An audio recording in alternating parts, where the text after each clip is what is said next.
Air panas ini pun tertumpah di kaki anak sultan itu, guys. Pria miskin ini pun panik, dia pun langsung mengelapnya.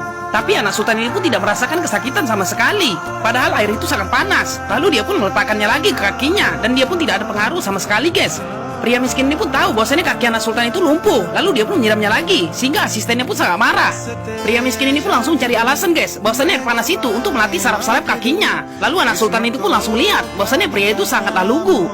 Dia pun bukannya marah, malah tersenyum melihat pelayannya itu, guys. Pria miskin ini pun menyuruh anak sultan itu untuk tidak manja. Dia pun harus bisa berdikari sendiri. Lalu dia pun menyuruhnya untuk mengangkat telepon. Anak sultan ini pun menyuruhnya untuk mengambil kuas di mulutnya. Lalu mereka pun langsung teleponan, guys. Pria miskin ini pun sangat menikmati hidup di rumah sultan itu, walaupun pekerjaannya sebagai pelayan. Akhirnya dia pun langsung melihat anak sultan itu sedang menonton berita yang sangat mengerikan. Dia pun langsung menggantinya ke acara yang dia sukai, guys. Anak sultan ini pun terkejut, baru kali itu dia melihat acara seperti itu. Dia pun tersenyum dan hatinya pun sangat senang. Akhirnya mereka pun langsung keluar dari rumah. Dia pun melihat mobil mewah itu berjejer, guys, berbaris. Pria ini pun mengatakan kepada anak sultan itu, bahwasanya apakah kamu tidak bosan hidup di rumah saja? Bagaimana jika kita keluar dan jalan-jalan? Pria ini pun mengajak anak sultan itu untuk jalan-jalan agar hidupnya lebih refresh.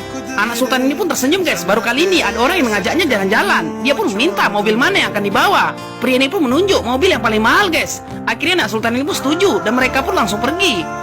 Pria miskin ini pun baru pertama kalinya menaiki mobil yang sangat mahal itu, guys. Akhirnya mereka pun langsung bawa anak sultan itu, sehingga asisten pribadinya pun sangat bingung mengapa dia berani membawa anak sultan itu pergi. Pria miskin itu pun selalu membuat hati bahagia anak sultan itu, guys. Mereka pun langsung datang ke acara lomba melukis.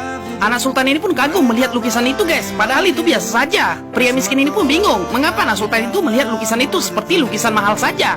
Dia pun melihat itu hanya coret-coretan. Lalu dia pun mengatakan, lukisan ini tidak ada menariknya sama sekali. Mengapa kamu mandanginya seperti itu? Ternyata lukisan itu telah dibeli oleh anak sultan ini, guys, sebesar 40 miliar. Dan dia pun langsung membeli yang cash karena dia tertarik sama lukisan itu. Sehingga pria miskin ini pun terkejut. Sahabat anak sultan itu pun langsung datang. Dia pun ingin bertemu dengan anak sultan itu. Sahabatnya pun ingin ngomong sesuatu kepada anak sultan itu, bahwasanya ada yang tidak beres. Akhirnya sahabat ini pun mengatakan, mengapa kamu menjadikan pelayan pria itu? Dia adalah orang yang baru keluar dari penjara. Dia pun masuk penjara karena kasus mencuri, dan dia pun bisa membahayakan keselamatanmu. Sahabat ini pun sangat peduli dengan anak sultan itu, guys, karena dia merasa bahwasanya pelayan itu tidak cocok bersanding dengannya. Anak sultan ini pun memandangi pria itu dari jauh, guys. Dia pun merasa bahwasanya pelayannya itu sangat baik dan dia pun sangat menyukainya. Anak sultan ini pun mengatakan jika dia ingin berbuat jahat, tentu saja dia bisa karena aku hanya lumpuh. Tapi selama dia melayani saya sangat terhibur dan sangat senang karena tingkahnya sangat konyol dan juga dia lugu. Anak sultan ini pun tidak menghiraukan perkataan sahabatnya itu, guys, karena dia sangat menyayangi pelayannya itu.